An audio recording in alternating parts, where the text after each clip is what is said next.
Welcome to Mufti Muhammad Nadeem Hussaini official YouTube channel. Mufti صاحب کے channel کو سبسکرائب کریں تاکہ ہر آنے والی ویڈیو سے باخبر رہیں۔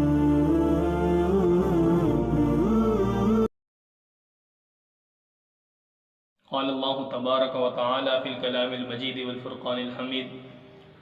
انما یرید اللہ لیذہب عنکم الرجس اہل البیت ویطہرکم تطہیرا۔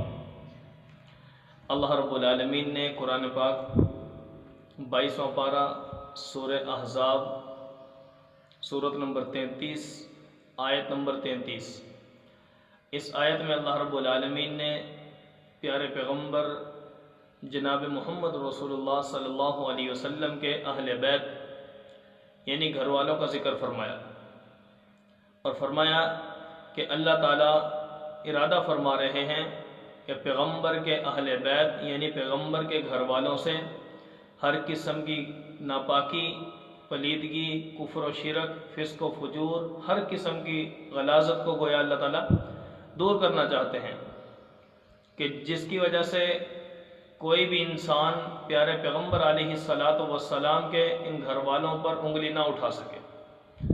تو اللہ رب العالمین نے قرآن پاک کی اس آیت کے اندر فرمایا کہ اے ایمان والو، اللہ رب العالمین نے پیارے پیغمبر صلی اللہ علیہ وسلم کے گھر والوں سے ہر قسم کی غلاظت کو دور فرما دیا۔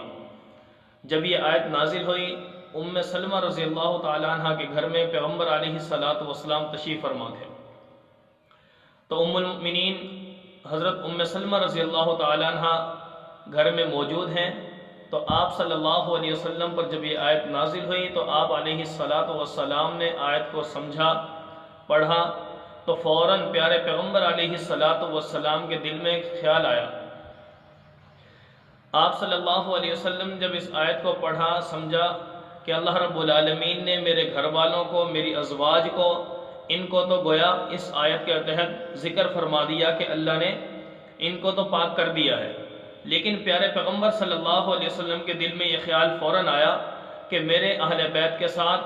حضرت علی رضی اللہ تعالیٰ عنہ اور ان کے اہل بیت بھی اللہ ان کو بھی شامل فرما دے۔ تو آپ صلی اللہ علیہ وسلم نے فوراً ایک دعا فرمائی۔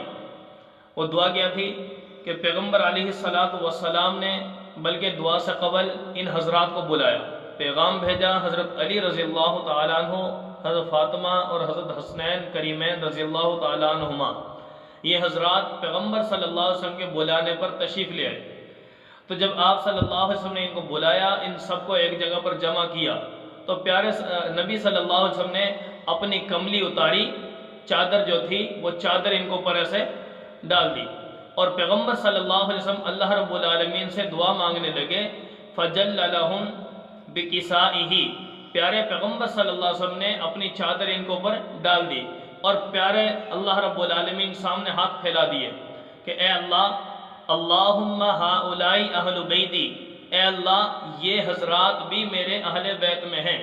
گویا ان کو بھی میرے اہل بیت میں شامل فرما دے۔ تو پیارے پیغمبر صلی اللہ علیہ وسلم کی یہ دعا اللہ رب العالمین نے قبول فرمائی۔ تو کیا فرمایا پیغمبر صلی اللہ علیہ وسلم نے؟ فجل لہم بکسائہ اللہم ہؤلاء اہل بیتی، اے اللہ یہ بھی میرے اہل بیت میں شامل ہیں، ان کو بھی پاک فرما دیجئے۔ فتطہرہم تطہیرا، تو اللہ رب العالمین نے پیغمبر صلی اللہ علیہ وسلم کی اس دعا کو قبول فرمایا۔ تو حضرت ام سلمہ رضی اللہ تعالیٰ عنہ ام المؤمنین گھر میں تشریف فرما تھیں، انہوں نے جب دیکھا کہ پیارے پیغمبر صلی اللہ علیہ وسلم ان حضرات کے لیے یہ دعا فرما رہے ہیں، تو آپ صلی اللہ علیہ وسلم نے حضرت ام سلمہ رضی اللہ تعالیٰ عنہ کو فرمایا، انت علی مکانک انت علی خیر، تو اپنی جگہ پر ٹھیک ہے، تو گویا پاک ہو چکی ہے، اس آیت میں شامل ہو چکی ہے پہلے ہی، لہٰذا آپ اپنی جگہ پر برقرار رہیں، لیکن یہ حضرات میرے نواسے، میری بیٹی اور میرے داماد حضرت علی رضی اللہ تعالیٰ عنہ، گویا پیارے پیغمبر صلی اللہ علیہ وسلم ان کو اس آیت کی تفسیر میں یا اس آیت کے تاکہ یہ مصداق یہ بھی بن جائیں، تو اس وجہ سے دعا فرمائی ہے۔ تو لہٰذا پیارے پیغمبر صلی اللہ علیہ وسلم کے گویا اہل بیت میں پیغمبر کی بیویاں اور پیغمبر کی اولاد، پیغمبر کے نواسے، یہ سارے کے سارے ہیں۔ اگر دیکھا جائے اہل بیت کا جو تصور پیش کیا جاتا ہے وہ حضرت علی رضی اللہ تعالیٰ عنہ کے اہل بیت تو بنتے ہیں، نبی کے اہل بیت نہیں بنتے۔ ظاہر ہے